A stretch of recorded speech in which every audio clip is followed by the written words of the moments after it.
दोस्तों एक बार अंदाजा लगाकर देखिए कि जिन रंगों का इस्तेमाल दीवारों को रंगने में, कागज पर छपाई में या फिर तरह तरह की कमर्शियल चीजों में इस्तेमाल किया जाता है, अगर होली के दौरान उन्हीं रंगों का इस्तेमाल आपके चेहरे को रंगने में कर दिया जाए तो आपके चेहरे का क्या होगा। लेकिन यही सच्चाई है दोस्तों। कुछ ही दिनों के बाद भारत के सबसे महत्वपूर्ण त्योहारों में से एक होली आने वाली है, जिसमें सभी लोग एक दूसरे को रंग और गुलाल लगाकर खुशियां मनाते हैं। लेकिन वहीं दूसरी तरफ से जो लोग आपके पास रंग और गुलाल पहुंचाने का काम कर रहे हैं, वही लोग रंग और गुलाल की जगह आपको पैकेट में खतरनाक केमिकल भर कर दे रहे हैं। ऐसे केमिकल्स जो दिखते तो भले ही लाल, नीला, पीला और हरे रंग के हैं, लेकिन जब वो आपके चेहरे को छूते हैं तो आपकी रंगत उड़ा देते हैं। हाल ही में अखबार में एक रिपोर्ट छपी थी जहां पर नाम न बताने की शर्त पर रंग और गुलाल की फैक्ट्री में काम करने वाले एक शख्स ने सारी सच्चाई बताई। उसने बताया कि पहले होली खेलने के लिए जहां नेचुरल कलर का इस्तेमाल किया जाता था, वहीं आज होली के रंगों को तैयार करने के लिए बालू, मिट्टी और घटिया से घटिया केमिकल्स मिलाकर गुलाल बनता है। इन रंगों के इस्तेमाल से आपका चेहरा बदरंग हो सकता है।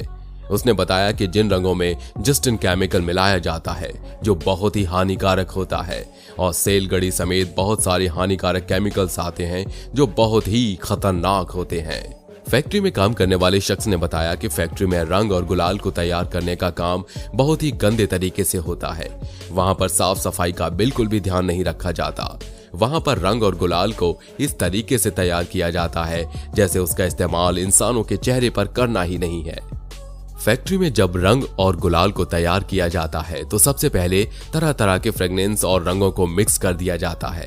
ध्यान रहे कि ये सभी वही रंग होते हैं जिनका इस्तेमाल कमर्शियल सेक्टर में किया जाता है, यानी कि ये सभी ऐसे रंग होते हैं जिनका इस्तेमाल कागज पर छपाई करने के लिए या फिर तरह तरह के कमर्शियल चीजों को तैयार करने में होता है। इन सभी चीजों को अच्छी तरह से मिलाने के बाद उसमें अरारोट या फिर स्टार्च पाउडर को मैश कर दिया जाता है। अच्छी तरह से पेस्ट को तैयार करने के बाद उसे धूप में सुखाया जाता है, और जब अरारोट और केमिकल वाले रंग का पेस्ट सूखकर कड़क हो जाता है तब उन्हें एक बड़ी से ग्राइंडर में भरकर पीस दिया जाता है, और इस तरह से वो सभी गुलाल तैयार होते हैं जिनका इस्तेमाल आप होली के दौरान करते हैं। इतना ही नहीं, उन सभी गुलालों को चमकाने के लिए उसमें शीशे का पाउडर, आयोडीन और क्रोमियम जैसी चीजें इस्तेमाल की जाती हैं। डॉक्टर बताते हैं कि इस तरह के रंग और गुलाल के इस्तेमाल से तरह तरह की बीमारियां हो सकती हैं। खैर दोस्तों, ये तो हो गई फैक्ट्री में तैयार हुए रंग और गुलाल की बात, लेकिन एक लंबे समय से हर्बल रंगों का भी प्रयोग होता रहा है। आपकी जानकारी के लिए बता दें कि हर्बल रंगों का इस्तेमाल से हमें किसी भी तरह की परेशानी नहीं होती। यहाँ तक कि हर्बल रंगों में ऐसी ऐसी चीजों का इस्तेमाल होता है जो हमारे चेहरे के लिए फायदेमंद भी होता है, और तो और इसे बनाने की प्रोसेस भी काफी सिंपल होती है। इसे आप अपने घर पर भी बना सकते हैं।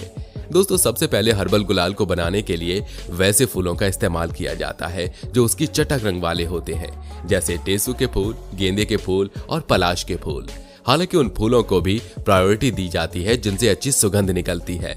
इसे बनाने का सबसे पहला प्रोसेस है फूलों से रंग निकालने का। इसके लिए इन फूलों को अच्छी तरह से सुखा दिया जाता है और इसमें से अच्छी क्वालिटी के फूलों को अलग कर लिया जाता है।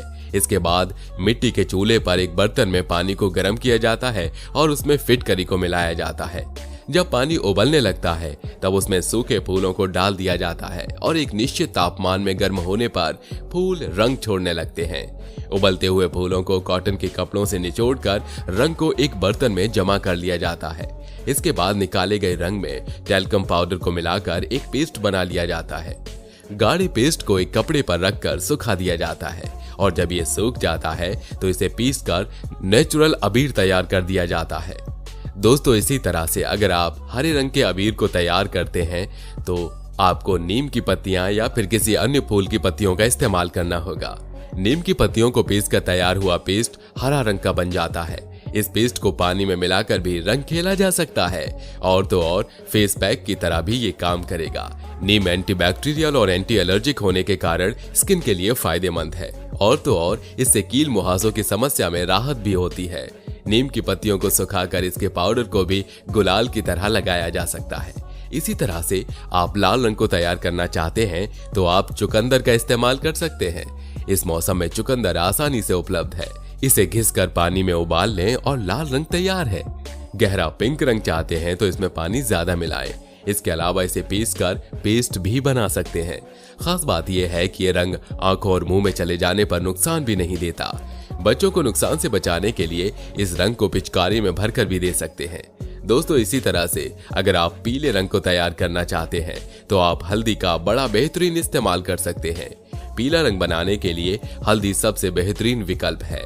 हल्दी एंटीसेप्टिक और एंटी इन्फ्लेमेटरी होती है, जो स्किन के लिए काफी फायदेमंद है। पीला रंग तैयार करने के लिए हल्दी को जौ या मक्के के आटे में मिलाकर पेस्ट बना सकते हैं। सूख जाने पर इसे रंग या गुलाल की तरह इस्तेमाल करें। ये डेड स्किन हटाकर नेचुरल स्क्रब का काम करेगी। हल्दी को अरारोट या चावल के पाउडर में भी मिलाकर इस्तेमाल किया जा सकता है। दोस्तों, आप में से बहुत सारे लोगों को लगता होगा कि होली सिर्फ हमारे भारत में ही मनाई जाती है। तो दोस्तों, आपको बता दें कि ऐसा बिल्कुल भी नहीं है। आज के वक्त में होली भारत ही नहीं बल्कि यूरोप, अमेरिका और अफ्रीका के कई देशों में भी मनाई जाती है। दरअसल बात यह है कि भारत की जनसंख्या इतनी ज्यादा है कि शायद ही दुनिया का कोई ऐसा देश है जहां पर भारत के नागरिक प्रवासी बनकर नहीं रहते होंगे। बात अगर अमेरिका, दुबई, इंग्लैंड जैसे देशों की करें तो इन देशों में हजारों नहीं बल्कि लाखों की संख्या में भारतीय लोग रहते हैं। यही वजह है कि आज चाहे अफ्रीका महाद्वीप का कोई देश हो या फिर यूरोप का, हर जगह पर होली का त्योहार धूमधाम से मनाया जाता है। पहले इस त्योहार को वहां रहने वाले भारतीय लोग ही मनाया करते थे, लेकिन हमारे हिंदू धर्म के त्योहार इतने बेहतरीन और लोगों को अट्रैक्ट करने वाले होते हैं कि आज के वक्त में दुबई जैसे जगह पर भी होली का त्योहार बड़े ही बेहतर तरीके से मनाया जाता है।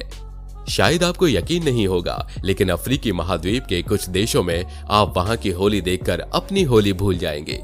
दोस्तों, कहा जाता है कि प्राचीन काल में हिरण्यकश्यप नाम का एक राक्षस था और उसी राक्षस का पुत्र प्रहलाद ईश्वर का बहुत बड़ा भक्त था। ईश्वर की भक्ति को देखकर हिरण्यकश्यप अपने ही पुत्र को मारना चाहता था। उसे मारने के लिए हिरण्यकश्यप के कहने पर उसकी बेटी होलिका ने उसे जलाना चाहा, लेकिन भगवान की कृपा से वो बच गया और होलिका जल गई। तब से होलिका दहन के बाद लोग दूसरे दिन होली का त्योहार मनाते हैं।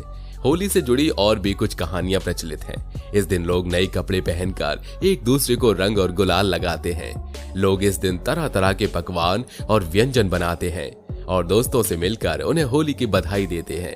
होली एक ऐसा त्योहार है जिसे हर धर्म और समुदाय के लोग मनाते हैं। सिर्फ भारत ही नहीं, दुनिया के कई देशों में होली मनाई जाती है। दोस्तों, नेपाल दुनिया का एकमात्र हिंदू राष्ट्र है और यहाँ भारत के कई त्योहार मनाए जाते हैं। नेपाल में होली बहुत ही धूमधाम से मनाई जाती है। राजधानी काठमांडू और दूसरे शहरों में लोग बड़ी संख्या में घरों से निकलकर एक दूसरे को रंग गुलाल लगाते हैं और खुशियां मनाते हैं। दोस्तों, सिर्फ नेपाल ही नहीं बल्कि हमारा पड़ोसी देश पाकिस्तान, जो पूरी तरह से इस्लामिक देश बन चुका है, लेकिन पाकिस्तान में भी होली का त्योहार बड़ी ही खुशियों के साथ मनाया जाता है। ये तो आप सभी जानते हैं कि चाहे बांग्लादेश हो या फिर पाकिस्तान, ये सभी भारत का ही हिस्सा हुआ करते थे। यही वजह है कि वहां रहने वाले लोगों के अंदर आज भी थोड़ी बहुत मात्रा में ही सही, लेकिन भारत जरूर बसता है। वैसे दोस्तों, उत्तर भारत के अधिकतर इलाकों में होली की वजह सिर्फ प्रहलाद और होलिका की कहानी को ही बताया गया है। अगर आपने होली से जुड़ी किसी अलग कहानी को सुना है तो आप हमें कमेंट करके जरूर बताइएगा और हमें यह भी बताइएगा कि आप होली खेलने के लिए कौन से रंगों का इस्तेमाल करते हैं। वीडियो अच्छा लगा हो तो लाइक करिए और हमारे चैनल को सब्सक्राइब करके बेल आइकन को ऑन करना बिल्कुल मत भूलिएगा, क्योंकि हमारी टीम हर रोज आपके लिए ऐसी इंफॉर्मेटिव वीडियोस लाती रहती है। धन्यवाद एंड हैप्पी होली।